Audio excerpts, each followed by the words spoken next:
My sister-in-law held my card up over her head so that 60 people could see it, and she asked them, in a voice she uses for waiters, whether $50 was really the best an aunt could do. 9 minutes later, a woman from the university took the microphone to thank the person who had paid for my nephew's entire degree. She said my name, and I watched 60 people do the arithmetic at the same time. My name is Dorothy Whitaker. Everyone calls me Dot. I am 68 years old, and for 34 years I ran the kitchen at Bellevue Middle School. I want you to understand something before I go any further, because it matters to how the rest of this lands. I was never poor. I was quiet. Those are not the same thing, though families are terrible at telling them apart. I started at Bellevue at 34, the year after my Ray died. Aneurysm, on a Tuesday, between one sentence and the next. He was a lineman for the county, and he left me a pension I did not expect, and a small life insurance policy I did not want to spend. I took the school job because the hours matched nothing in particular, and because I could not stand the sound of my own house. I fed 1,100 children a day. I learned every one of their names. I know which of them ate 2 breakfasts on Mondays because there had been nothing at home over the weekend, and I know which of them I quietly stopped charging. And every payday, for 34 years, I moved a piece of it somewhere it could grow. Not cleverly. I am not clever about money. I just never touched it. That, it turns out, is the whole trick, and nobody believes you when you tell them. My brother Gerald married Sylvia in 1996. Sylvia arrived in our family the way weather arrives, suddenly and with opinions. She looked at my little house on Ferris Street, and my 9-year-old car, and my hairnet folded on the passenger seat. And she made a decision about me that she never once revised in 29 years. Poor Dot. That is what I was. Not said unkindly at first, said the way you describe the weather. Poor Dot, we should invite her. Poor Dot, don't ask her to chip in. I let it stand. I want to be honest about that because I have had a long time to think about it and I do not come out of this story clean. I let it stand because it was easier than being interesting to Sylvia. A woman who thinks you have nothing does not ask you for anything. Owen was born in 2003, and he was the great joy of my life. Gerald and Sylvia had one child and they had plans for him from the delivery room. Sylvia had a school picked out before he could hold his own head up, but Owen liked my kitchen. He liked the walk-in fridge, and the enormous whisks, and the way I would let him sit on the steel counter and talk while I portioned 400 servings of green beans. He was a serious little boy with a stutter he grew out of, and a habit of asking questions he already half knew the answer to, just to see if you would lie. When he was 15, he told me he wanted to design bridges. He said it the way you'd confess something. He said his mother wanted law. I said, then design bridges. The year Owen turned 18, Gerald's contracting business went sideways. It happens. He'd carried a client too long, and the client folded and took 11 months of unpaid invoices with him. Gerald sat in my kitchen on Ferris Street with his hands flat on the table and told me that the university had come back with a number, and the number was impossible. He did not ask me for money.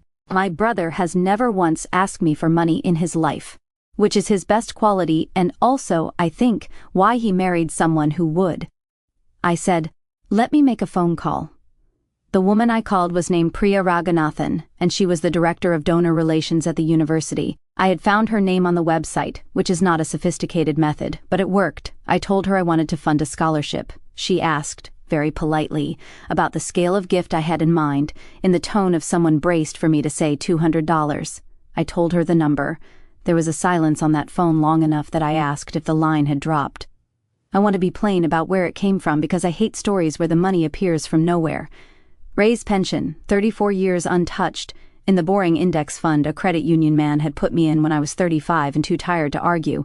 Ray's insurance, never spent. A house I bought in 1982 for less than a car costs now and paid off before I turned 50. And 34 years of a salary that a single woman with no debts and no expensive habits genuinely cannot spend. It is not a fortune. I want to say that clearly, because I am not a secret millionaire in a made-up story. It was enough to make one boy's degree happen, and not enough to make it happen twice. It was, almost exactly, everything. I set 2 conditions with Priya. The first was that the award had to be real, not a gift dressed up. It would be a named fund with criteria, and any student meeting those criteria could win it.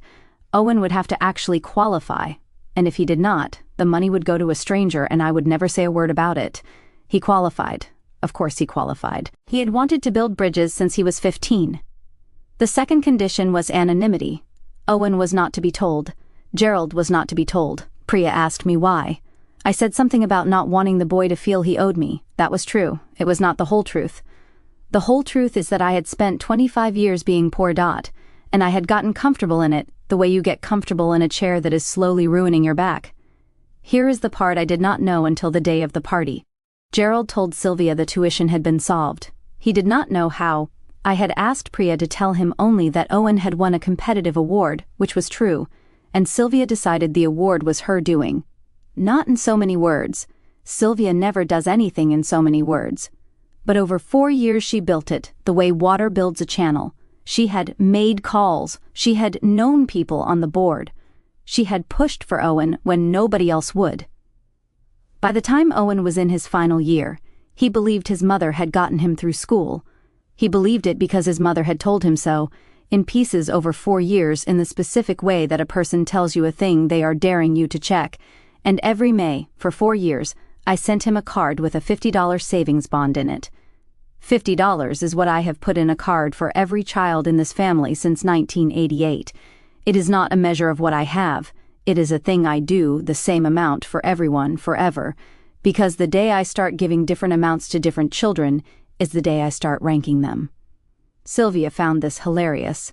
The party was in Gerald and Sylvia's back garden on the 8th of June. 60 people. A rented marquee. Owen in a shirt he kept touching the collar of. Sylvia had set up a table for cards and gifts, and around 4 o'clock, she decided to open them out loud. I knew what was coming about 3 cards in. There is a particular pleasure some people take in generosity performed in front of an audience, and Sylvia was enjoying herself. She got to mine. Cream envelope, my handwriting, which shakes a little now. She read it out. It said, "Owen, build something that outlasts you. All my love, Aunt Dot." Then she took out the bond and held it up over her head, turning it so the light caught it, and she said, $50 for graduation. And she laughed, and she looked around the marquee to collect the laugh, and some of it came. Well, bless her, it's the thought. And then, because it was not enough, she added, "Some of us made calls for 4 years. Some of us send $50. Owen went red. I want to be fair to him. He went red, and he stood up, and he said, "Mum," in a voice I had not heard from him before. I said nothing. 68 years old, and I sat in a white plastic chair in my sister-in-law's garden, and I looked at my hands. Because here is the thing about being poor Dot for 29 years. You get good at it. You get so good at it that when the moment comes, you cannot find the door. At 4:20, Priya Raghunathan arrived. I had not invited her. Owen had. He had invited his faculty advisor, and his advisor had mentioned it to donor relations, and Priya had driven 50 minutes on a Sunday because that is the kind of woman she is. She did not know what had happened 9 minutes earlier. She had walked into a garden that was still deciding whether it had laughed too hard. Gerald handed her the microphone because Gerald hands everyone the microphone, and Priya said what she had driven 50 minutes to say. She said the university was proud of Owen. She said the Raymond Whitaker Memorial Award had been established in 2021 by an anonymous donor whose only stipulation was that the recipient never be told. She said, "She has released me from that condition today, and I am very glad because I have wanted to say this for 4 years. She said my husband's name, then she said mine. And then Priya, who did not know, said the warmest and most catastrophic sentence of the afternoon. Dorothy funded every dollar of Owen's tuition, all 4 years. I have thought a great deal about the sound a garden makes when 60 people stop talking at once. It is not silence, it is worse. It is 60 people breathing. I watched them do it. I watched them run it backwards. The calls Sylvia had made, the board she had known, the 4 years of it, and land one by one on the same place. Owen got there first. He was still holding the $50 bond. Because his mother had handed it to him to be funny, he looked at it. He looked at me. And my nephew, 22 years old, in a shirt he kept touching the collar of, walked the length of that marquee and knelt down on the grass beside a white plastic chair and put his forehead against my shoulder, and did not say anything at all for a very long time. Gerald did not look at his wife. That is what I remember about my brother. He did not shout, he did not accuse, he simply did not look at her, and he has not looked at her the same way since. Sylvia said, "Well, nobody told me," and that was the whole defense. 29 years of deciding what I was, and the defense was that nobody had corrected her. Owen finished his degree in June. He is a graduate engineer at a firm that does bridges and culverts and unglamorous drainage, and he calls me on Sunday evenings, and he is insufferable about concrete. Gerald and Sylvia are still married. I want to be truthful rather than satisfying. There was no dramatic ending, no packed suitcases, just a marriage that got quieter, and a man who now checks things his wife tells him. Sylvia has never apologized to me. She has done something stranger.